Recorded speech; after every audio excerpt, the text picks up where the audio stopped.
This is where the magic happens, beautiful Echo Park, California. The Warlocks are going to tell us about their history here and also play us a cut or two from the new album.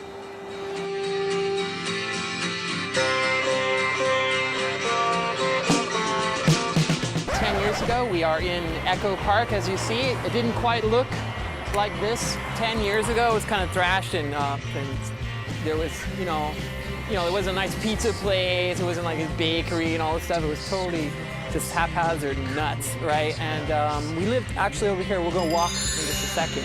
So we would have these parties at our house. This one party in particular, I mean, we would play, we'd get some songs together.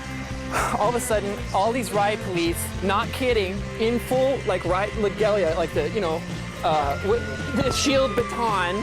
Can you imagine coming here in the middle of the night, coming here and all marching down the street, like trying to close the whole party down.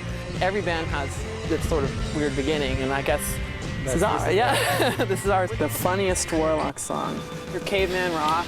We purposely try to play it really bad when we play it because it's about cavemen grabbing our instruments and beating everybody up and skulls and everything, Like, there are a few older songs on this record that were great songs then, but it took time to slow cook them. It took that time for those songs to actually be ready and to sound the way they were meant to be meant to be heard? Meant to be heard.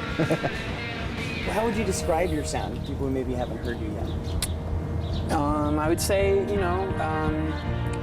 hypnotic, wall of sound, modern psychedelia, right?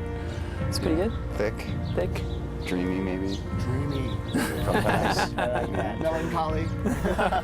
We all have opinions about influences and everything, but for me, a lot of it was just from the 60s, psychedelia, Bob Dylan, Rolling Stones, Velvet Underground's a real favorite, and then you get into the more, the sort of second generation of that, Spaceman 3, Jesus and Mary Chain, Loop. Those are always big, inspirations to a lot of sounds and stuff like that. Especially in the beginning, I've never been that proficient or orthodox style guitar player.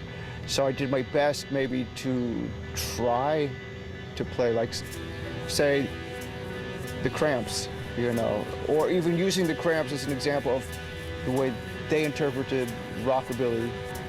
That they were doing their best job, it just happened to come out like the Cramps. It didn't sound much like who they were trying to cover or pay their respects to, perhaps.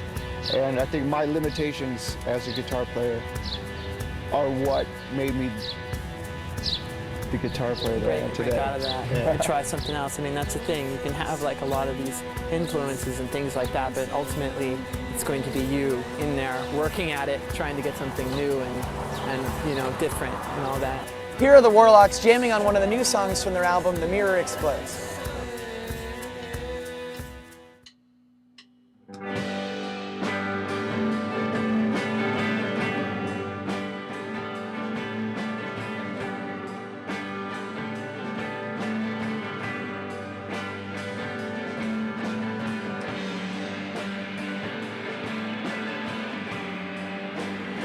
This is Dan Collins from LA Record, and you just saw an interview with the Warlocks. This is Vana Prasta.